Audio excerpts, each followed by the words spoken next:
The most influential political figure in the United States right now is probably Taylor Swift.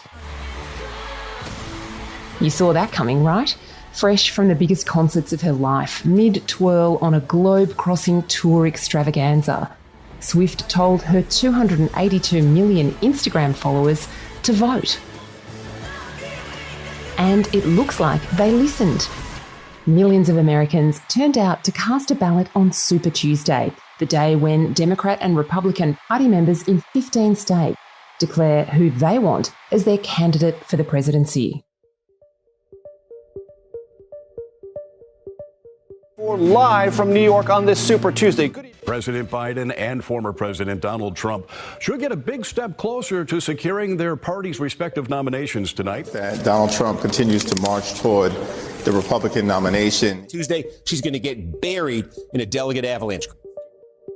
Going into yesterday, the almost universal expectation was that sitting President Democrat Joe Biden would be endorsed and that Donald Trump would wipe the floor with Nikki Haley, the last Republican left still challenging Trump's desire to return to power. And as predicted, Biden was endorsed and Trump did wipe the floor with Haley.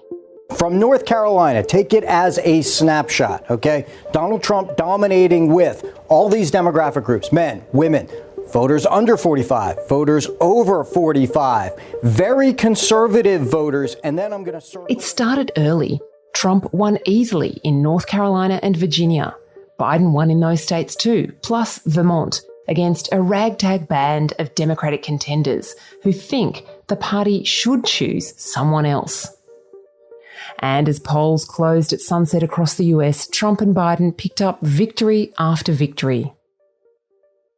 Haley won Vermont, dashing Trump's hopes of a clean sweep in the 15 Republican contests.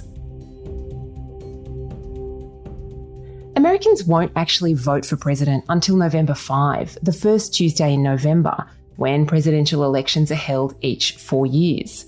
The winner of that presidential election won't take office until January 20, 2025. That's just over 4 years since the day in 2021 Trump supporters stormed the Congress in Washington, D.C. to try to stop Biden taking power. Now it is up to Congress to confront this egregious assault on our democracy. And after this, we're going to walk down, and I'll be there with you.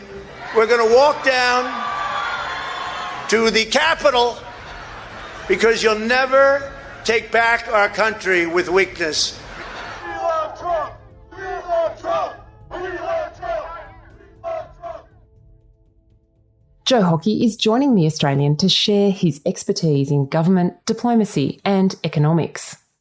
Joe, the winner of the presidential election won't take office until January 20 next year. That's just over 4 years since the January 6 riots of 2021. Those scenes of violence and disorder in Congress have turned off some Republicans from Trump. Trump is still facing criminal charges relating to several matters, including alleged campaign finance fraud. How much do you think we can glean from the Super Tuesday results about how much Americans care about those matters? Well, at the moment, it's not their priority. I think if there is a conviction and Donald Trump is put into an orange suit and led by handcuffs into jail, then it may be very different. There are so many twists and turns that are going to occur over the next 12 months and beyond on this that it's entirely unpredictable. Frankly, the most serious of the crimes is probably January the 6th, but because the matter's before courts in Washington, D.C., many people in America see it as a conspiracy. The most extraordinary outcome will probably be in Georgia, where if he is convicted, there is no right of pardon to anyone. So he actually will end up going to jail. And then in Florida, the most egregious of his crimes is holding documents that may well have served the purposes of potential threats to the United States. And then it's highly unlikely he'll get a conviction now. Yeah, immigration is another hugely significant factor for voters. They're telling pollsters that it's their number one issue in a number of states as immigrants move across the southern border and move up to the cities in the north. What are you seeing on that issue from these Super Tuesday results? Is immigration playing a big part so far? Well, there's no doubt it is the number one issue now in American politics. More than 7,500 people a day are known to be illegally crossing the border. Last year alone, over 135,000 unaccompanied children crossed the border into the United States. And every city now is seeing the impact of the illegal transport of fentanyl and a range of other drugs across that southern border. It's a toxic issue. Trump has absolute and total control of the Republican Party in the Congress, with the result that a reasonable deal or an improvement on the existing arrangements, which was heavily negotiated by respected pro-Trump senators from the Republican Party, was completely obliterated by Donald Trump's protestations and demand that the bill never see the light of day. So, frankly, it will be the number one issue at this stage in the next election.